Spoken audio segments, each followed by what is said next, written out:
What if the image of God we worship today was not revealed from on high, but chosen in a chamber of power? What if the face of the divine, the shape of doctrine, the words that define salvation, was hammered into place by politics more than prophecy? A single candle guttering in a cold basilica, the scratch of quills, the hush broken by the measured tread of a man who wears a crown and calls himself peacemaker. Outside, an empire fractures.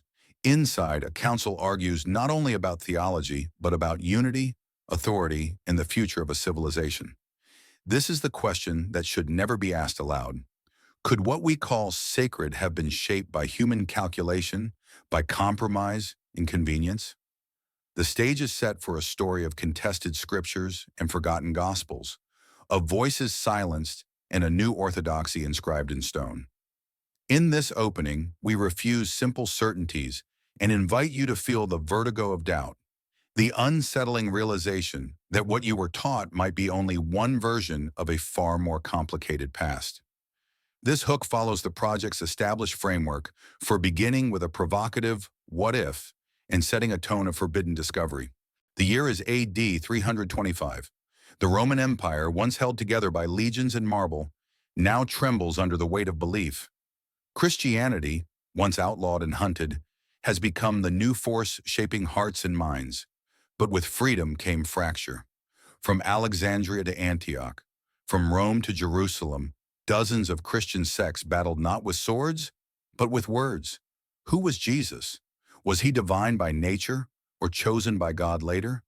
Was he the Son eternal or a prophet exalted? These questions did not merely divide theologians. They divided soldiers, cities, and even families. Riots broke out. Churches burned.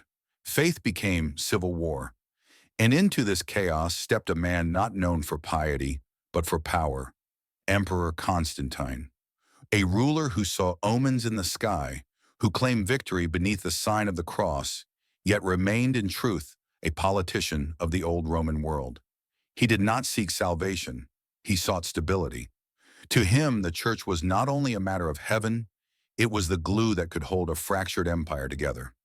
So he summoned the bishops of Christendom to gather in the city of Nicaea in modern-day Turkey, a grand assembly that would decide once and for all what the empire should believe. What began as a theological debate would soon become a war of ideas, a council where the divine would bow to decree and revelation would wear the robes of politics. As the banners of the empire fluttered in the Anatolian wind, no one yet knew that within those marble halls, God himself was about to be rewritten. Summer 325 AD, Nicaea. 300 bishops arrived from every corner of the empire, their robes dusted with desert sand and sea salt. Some limp from old persecutions, scars hidden beneath the linen. They expect a gathering of faith. What awaits them is a stage of power. At the center of the storm stands Arius, a priest from Alexandria, whose teachings have set the world on fire. He claims the Son was created by the Father, that Christ, though divine, is not equal to God himself. To many, his logic is pure, to others, blasphemy. Facing him is Athanasius, young, brilliant, unyielding. He declares that the Son is begotten, not made, the very essence of God. Heaven, it seems, cannot contain two truths. For weeks they debate. The air is thick with heat and anger. The sound of scrolls slapping on tables echoes through the chamber. Then Constantine enters, armor gleaming, purple cloak trailing. He does not understand Greek theology, but he understands division. To him, heresy is a threat to the state. Behind closed doors, alliances form. Some bishops seek truth, others favor. Constantine presses for unity, and unity demands a winner. When Arius refuses to bend, his teachings are condemned. A new creed is drafted, a statement that defines the Son as of the same substance as the Father. The words are hammered into parchment like iron on anvil. The Nicene Creed is born. Outside, the crowds chant praise to Constantine, not Christ. Arius is exiled, his books burned. And with the smoke rising above Nicaea, a new order is sealed, one where the emperor's word and God's truth are spoken in the same breath. The divine has been defined by decree. Heaven has been rewritten by men. The Nicene Creed spread like imperial law, carried not by angels but by soldiers. Yet beneath its solemn words, something far older was being buried. For centuries, early Christians had followed not one gospel, but many. There were the Gospels of Thomas, Mary Magdalene, Philip, Judas, each offering a mirror of Christ too human, too mystical, or too dangerous for empire. In them, divinity was not a throne above mankind, but a light within it. Salvation came not through obedience, but through awakening. But such a vision frightened Rome. How could an emperor rule over souls who believed the kingdom of God was already inside them? A faith built on inner revelation could never be controlled. And so, under Constantine's rule, theology became strategy. The image of Jesus, teacher, mystic, revolutionary, was refashioned into Christ the King, divine, distant, and sanctioned by imperial authority. Unity was achieved, but at a price. Diversity of thought was branded as heresy. Libraries were purged, scrolls vanished. Voices that once spoke of the feminine aspect of the divine, of balance and mystery, were silenced. The Council's victory was not only a triumph of orthodoxy, it was the rewriting of memory itself. In the shadows of Nicaea, scribes copied the approved texts while others hid forbidden scrolls in clay jars, buried in desert caves. Centuries later, when the Nag Hammadi manuscripts would be unearthed, the world would catch a whisper of what was lost, a version of God not owned by emperors, not bound by creed, a God found in the stillness of one's own being. The council claimed to define truth, but what if, in doing so, it merely chose the truth that served power? The story of Nicaea is more than a tale of councils and creeds.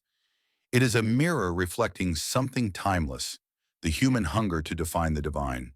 When Constantine and his bishops forged one correct image of God, they did more than settle a theological debate.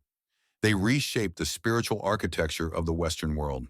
From that moment, God was no longer everywhere. He was enthroned above, distant, singular, and mediated through hierarchy. It was a transformation subtle yet seismic. The intimate inner encounter, the idea that divinity lived within each human breath, was replaced by an external authority, the church, the emperor, the creed. Faith became institution, and mystery became law. This new God, majestic, ruling, absolute, mirrored the empire that birthed him. The divine image became imperial propaganda. Obedience equaled piety, submission equaled salvation. Heaven itself was organized like Rome, with order, rank, and punishment.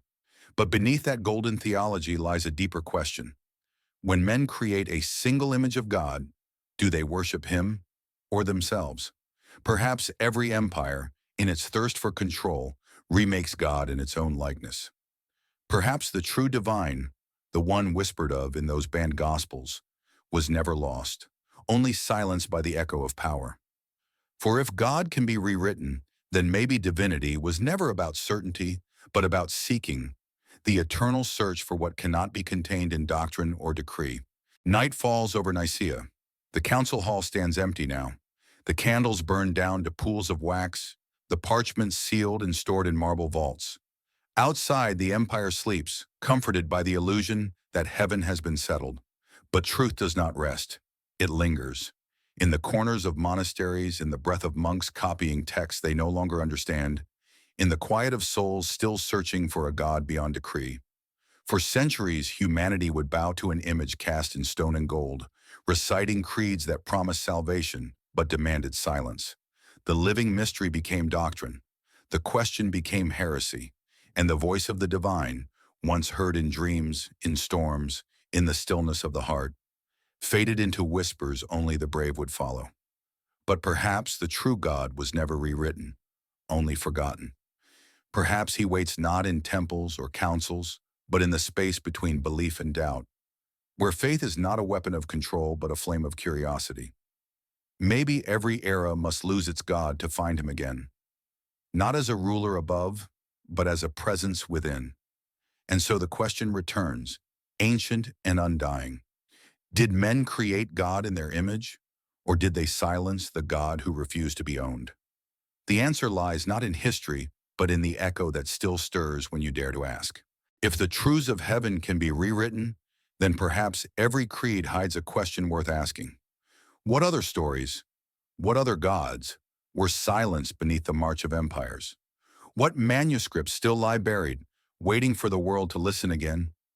History is not just written in ink, it's carved in silence. And within that silence, there are whispers, fragments of forgotten light, calling those who dare to seek beyond what was permitted to believe. So listen closely, not to me, but to that quiet voice that rises when the noise fades. The same voice that once asked, "Who decided what God must be?" It has never stopped asking. If you wish to walk deeper into the shadows of the forbidden, to uncover what was erased, and to remember what the world chose to forget, then stay with us. Subscribe and listen for the whispers history tried to silence.